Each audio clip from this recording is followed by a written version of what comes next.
It's been almost 6 years since Ben Studios' Days Gone launched for the PS4. And while the initial critical reaction wasn't the best, the action-adventure title has sold millions of copies and gained a strong following. PC players would get their hands on it in 2021, but a sequel remains one of the biggest requests from fans, even if there is little to no hope. On the bright side, it's finally bringing the game to PS5 with Days Gone Remastered. Launching on April 25th, it includes new modes, improvements, PS5 exclusive features, and much more. PC players can also enjoy the content via a separate paid DLC, Broken Roads, which goes live on the same day. So without further ado, here are 15 things that you should know about the remaster, whether you're experiencing Days Gone for the first time or upgrading from the PS4. Setting. Days Gone unfolds in Oregon following a zombie outbreak, with the creatures later termed Freakers. Though there's a brief introduction during the outbreak, most of the story unfolds 2 years later, with protagonist Deacon St. John becoming a mercenary. While there are different factions, including hostile groups like the Rippers, to deal with, Deacon is also on a mission to find his wife Sarah, who may still be alive.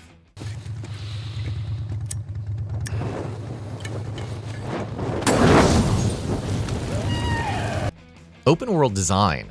The open world of Days Gone is intriguing because it offers the usual tropes: enemy camps, bounties, narrow checkpoints, freaker nests, faction missions, and much more.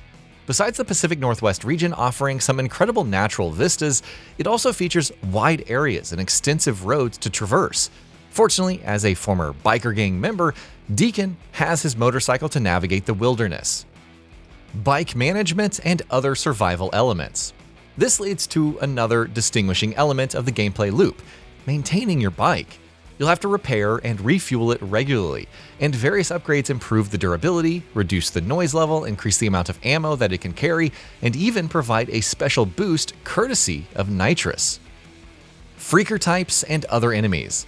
The Freakers are notable since, well, there are thousands of them, and they can attack you in a horde, literally spilling over each other in the process.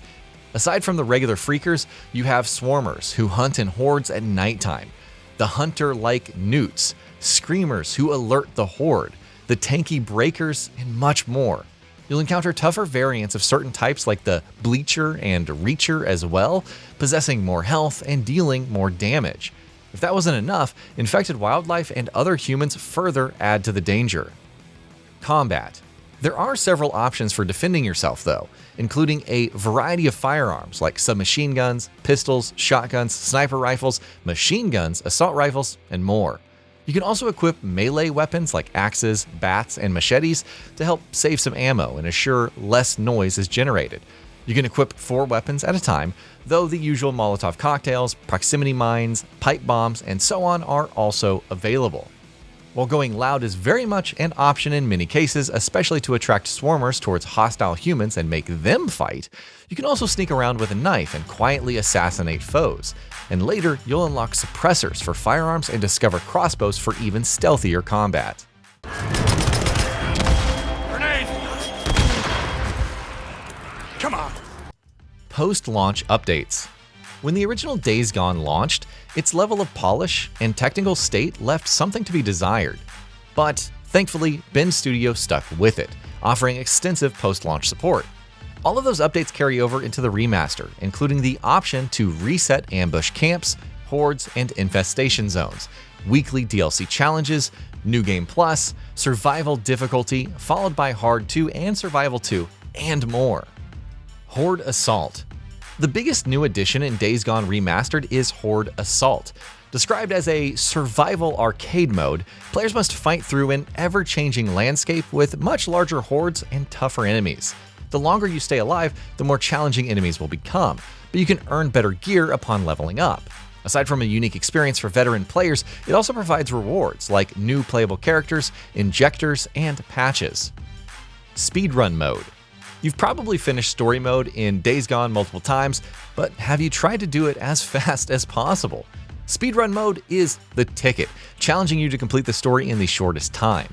If it's anything like speedrun mode in The Last of Us Part 1 and Part 2 Remastered, there should be an in-game timer and a way to distinguish legitimate times. Permadeath. Alternatively, why not play through the game and attempt to complete it without dying with permadeath? For the ultimate challenge and maximum suffering, try playing on Hard 2 or Survival 2 difficulty. There probably aren't any rewards for completing it, but bragging rights are bragging rights. Enhanced photo mode. What's better than trying to survive during a zombie apocalypse? Well, capturing pictures of gorgeous Oregon, whether it's the extensive forests, the mountain peaks, or the deadly hordes of freakers craving your flesh. The remaster offers a few enhancements to photo mode, and while new logos don't sound as exciting, you can now set the time of day and leverage a 3-point lighting system for just the right atmosphere. Reduce loading times. Thanks to the PS5's solid-state drive, loading times are reduced, which means less time spent fast traveling, respawning, or entering the game. While it should undoubtedly offer a boost over the PS4, it should also beat out the loading times afforded by backwards compatibility, almost 30 seconds. Graphical improvements. Fans can also expect visual improvements, particularly to the shadow and lighting quality and foliage draw distance, thus leveraging that extra power. Those with supported displays can also take advantage of variable refresh rate. Quality mode and performance mode are available, and we're curious to see how the remaster matches up to the PC version's visuals. Though PS5 Pro support is confirmed, Bend Studio hasn't outlined any specific enhancements yet. DualSense support. The DualSense's adaptive triggers and haptic feedback are both supported, each adding to the immersion in unique ways. The former provides a different feel and resistance depending on the weapon, while the latter simulates many in-game phenomena, whether it's the roar of the engine or the feel of different roads through the vibrations. Pricing and pre-order bonuses. Days Gone Remastered retails for $49.99, but those who pre-order will receive 8 PSN avatars and several items and upgrades unlocked early.